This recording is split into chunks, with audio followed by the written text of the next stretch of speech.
Екінші ақсы әйел кісі күйеуінің рұқсатынсыз бөтен адамды үйіне кіртпеу керек екен. Қараң? Ақиқаттан да үйіңізге біреу бөтен адам кіретін болса, бірден күмәнданасыз да, бірден күмәнданады.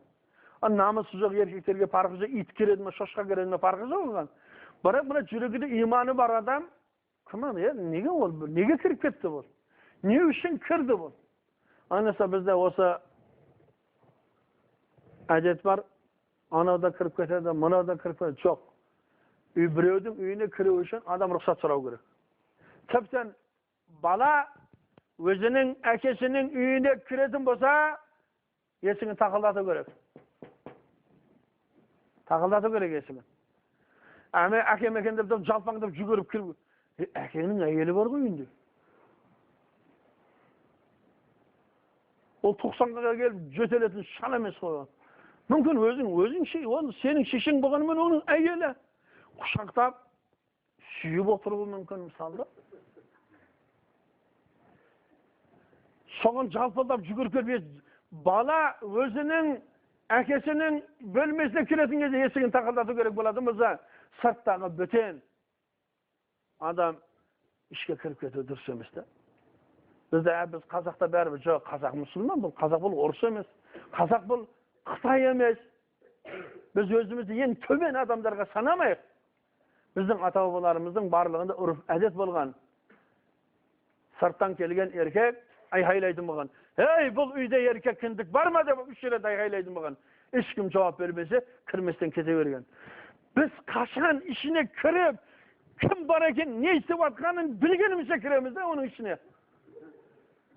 Көкеші деп ішіне дегізі. Қоймай керек, жоқ, бұл әдет мұсылманның әдеті емес екен. Бәлкім үйдің сыртында тұрып, ей, деп айғайлап, үш рет айғайлап, шықпады ма? Не қыласың оған кіре бер? Сені көргісі келмей жатқан шығар мүмкін. Дұрыс па? Немесе ол үйде әйел бар. Міне мына жерде неше еркектің бәрі маған бақырайып отыр ғой. Мен бұны ертегі айтып жатқан жоқпын. Үйіңіздегі әйеліңізге сіндірің. Енді ол менің кластасым екен деп тұрып бірге отыра бермесін қатыныңмен бірге. Біздің ауылда сондай не бір мықты жігіттер бар, қатыны өзінің анау кластасымен қатындарын құшақтап бетін сүйіп, сүйісіп амандасатындар бар. Отырған өсірді немен, еркекмен де отырғандар не бір көпшілігі бар. Біреулердің қатынын сүйіп, өзінің қатынын біреуге сүйдіріп, амандасатын тасы европейт қазақтар бар ғой. Жоқ, бұл харам нәрсе. Бұл емес. Жылқыны қараңыз, қазақ жылқыны жақсы көреді, жылқының етін жақсы көреді, жылқының етini жейді, қымызын ішеді. Бірақ соның ішін жеп алдыр, бірақ шошқа табиғат болып кеткеніне қайрансың да бұның. Жылқы өзінің үйіріне басқа жылқыға бермейді, кіргізбейді.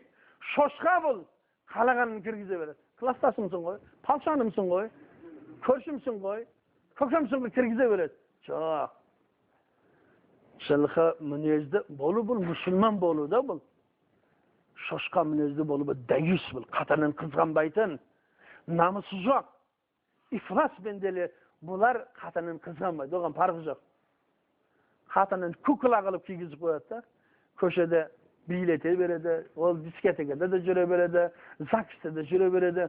ЗАГСке өзі құршақ орнатып қойды. Жоқ, қатынын орнатып қою керек. Лимузиннің алдында бар ғой, қатынын талтайтып қойып отырғызып қою керек. Міне мәдениетте бұл, ең күшті мәдениетте осы да. Мынандай мәдениетте бұл.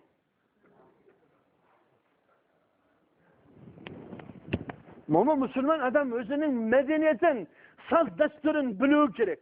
Тіптен мысалы, любой жұмысханаға барсаңыз, ісханаға, мықты ісханаларға баратын болсаңыз, соның есігінің алдында кім тұрады? Охрана тұрады да. Менің көкем, жәкемді кіре алмайсың, өзі кіргізбейді десен о жерге. Дұрыс па? Кіргізбейді.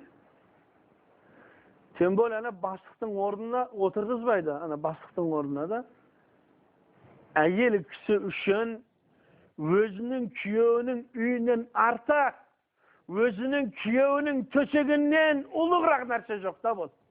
Әйел кісінің ең ұлықтайтын жері өзінің күйеуінің үйі және де күйеуінің төсегі. Meni olsa ar, namaz, uyat, çoğalıp ketkenlen ayelder öz kiyövlerinin közüne şöp saldı. Aramdan bala tuğdu. Arı da kalmadı, imanı da kalmadı, namısı da kalmadı. Aramdan baldar tuğuldu. Aramdan baldar tuğulgandan keyin ol arakhor, naşakhor bolady ol bala. Ol balada meher bolmaydı. Ol bala ata-anany hurmet kılmaydı. Ol balada wotanga bolgan. Mahabat bolmaydı. Aram nersede bereke bolmaydı.